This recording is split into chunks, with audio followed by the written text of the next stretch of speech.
Halo semuanya, kami dari kelompok 5 mata kuliah Etika Bisnis dengan dosen pengampu Bapak Kristiurman Jaya Mendreva akan mempresentasikan mengenai topik kami, yaitu etika lingkungan dan tanggung jawab perusahaan.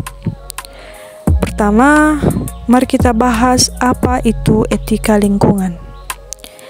Etika lingkungan merupakan cabang etika terapan hubungan manusia dengan lingkungan, yang mana etika lingkungan merupakan bagian dari etika terapan yang membahas bagaimana seharusnya manusia memperlakukan lingkungan. Ini mencakup nilai, tanggung jawab moral, dan tindakan manusia terhadap alam dan makhluk hidup lainnya. Kemudian adalah dalam bisnis, mengatur sikap perusahaan terhadap ekosistem. Di dunia bisnis, etika lingkungan berfungsi untuk membimbing perusahaan agar memiliki sikap dan tindakan yang tidak merusak ekosistem. Misalnya, dengan tidak mencemari air, udara, ataupun tanah. Yang kemudian adalah prinsip utama. Jadi di sini ada 3 prinsip utama etika lingkungan. Yang pertama adalah keberlanjutan, menjaga agar sumber daya tetap tersedia untuk generasi mendatang. Yang kedua adalah tanggung jawab. Perusahaan bertanggung jawab atas dampak yang ditimbulkan terhadap lingkungan. Dan yang ketiga adalah kehati-hatian. Harus berhati-hati dalam mengambil keputusan yang bisa berdampak besar terhadap lingkungan. Selanjutnya adalah CSR dan etika lingkungan. Yang pertama, CSR adalah tanggung jawab sosial dan lingkungan perusahaan. CSR atau kepanjangannya adalah Corporate Social Responsibility, adalah komitmen perusahaan untuk bertanggung jawab terhadap dampak sosial dan lingkungan dari aktivitasnya, bukan hanya mencari keuntungan. Di sini ada contoh kegiatan CSR. Yang pertama, pengelolaan limbah. Perusahaan harus mengelola limbah produksinya agar tidak mencemari lingkungan. Misalnya dengan mengelola limbah berbahaya sebelum dibuang. Kemudian adalah daur ulang. Menggunakan kembali bahan-bahan bekas atau limbah agar tidak menjadi sampah yang merusak lingkungan. Selanjutnya adalah pengurangan emisi. Mengurangi gas buang berbahaya dari proses produksi untuk menekan polusi udara dan perubahan iklim. Dan terakhir adalah konservasi sumber daya. Menghemat dan menjaga sumber daya alam seperti air, energi, dan bahan baku agar tidak cepat habis. Baik, selanjutnya akan dijelaskan oleh teman kami.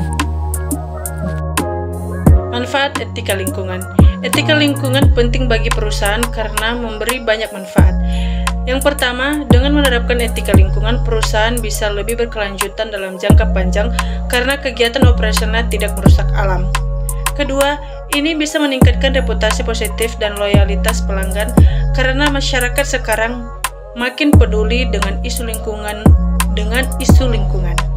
Ketiga, perusahaan jadi lebih siap dalam menghadapi dan mematuhi regulasi pemerintah. Dan keempat, etika ini mendorong inovasi produk yang ramah lingkungan yang bisa menjadi nilai tambah di pasar. Tantangan penerapan. Meskipun banyak manfaat, penerapan etika juga memiliki beberapa tantangan, yaitu yang pertama adalah biaya investasi yang tinggi. Misalnya, untuk teknologi hijau atau proses produksi yang ramah lingkungan. Yang kedua, sering masih bisa minim tenaga kerja yang berlatih di bidang ini sehingga butuh pelatihan khusus. Ketiga, ada risiko, yaitu perusahaan seolah-olah peduli lingkungan hanya untuk pencitraan, padahal kenyataan tidak. Dan terakhir, masih ada ketidakpastian regulasi karena aturan lingkungan bisa berubah-ubah atau belum jelas sehingga menyulitkan perusahaan dalam membuat rencana jangka panjang. Dilanjutkan berikutnya.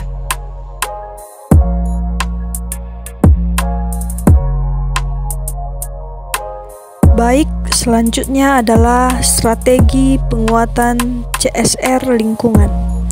Yang pertama adalah integrasi nilai keberlanjutan dalam visi perusahaan, yang artinya perusahaan menjadikan prinsip keberlanjutan sebagai bagian dari visi jangka panjangnya.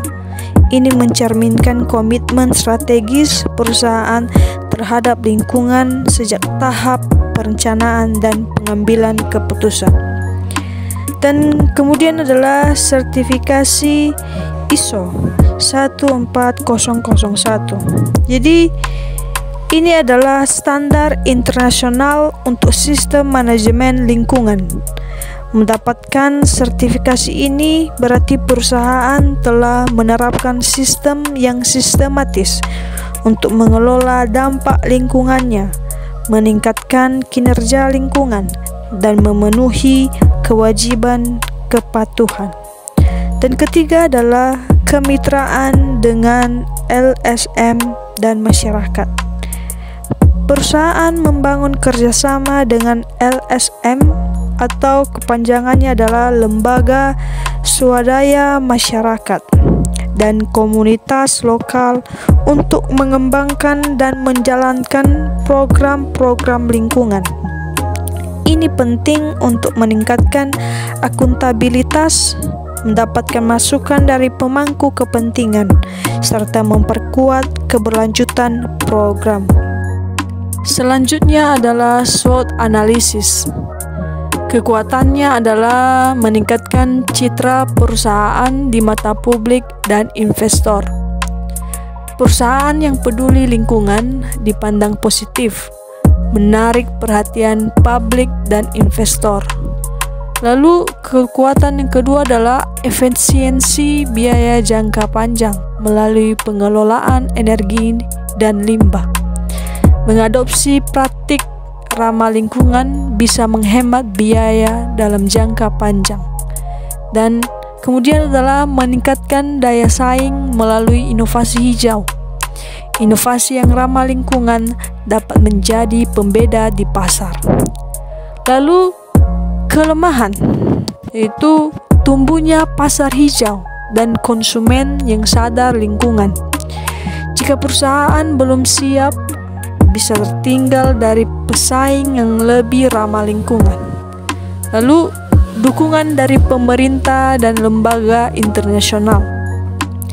Perusahaan yang tidak mampu memenuhi standar atau memanfaatkan dukungan ini bisa kehilangan peluang. Kemudian potensi kolaborasi dengan lingkungan. Jika tidak ada kemampuan menjalin kolaborasi ini, peluang bisa terlewatkan. Lalu peluangnya, yaitu biaya investasi awal tinggi, peluang untuk mencari dukungan dan pendanaan eksternal untuk investasi awal, lalu kesulitan dalam mengubah budaya perusahaan, peluang melakukan transformasi organisasi untuk lebih berkelanjutan. Kemudian adalah kurangnya SDM yang kompeten dalam bidang lingkungan, peluang untuk pelatihan dan perekrutan tenaga ahli. Dan yang terakhir adalah ancamannya. Pertama, resiko reputasi jika tidak konsisten menerapkan prinsip lingkungan. Bisa merusak citra perusahaan jika tidak benar-benar menjalankan praktik ramah lingkungan. Kedua adalah perubahan regulasi yang mendadak, bisa menambah beban operasional jika tidak siap menghadapi regulasi baru. Dan yang terakhir, ancamannya adalah tekanan kompetitor yang lebih inovatif. Ancaman ancaman jika pesaing lebih cepat dalam inovasi ramah lingkungan.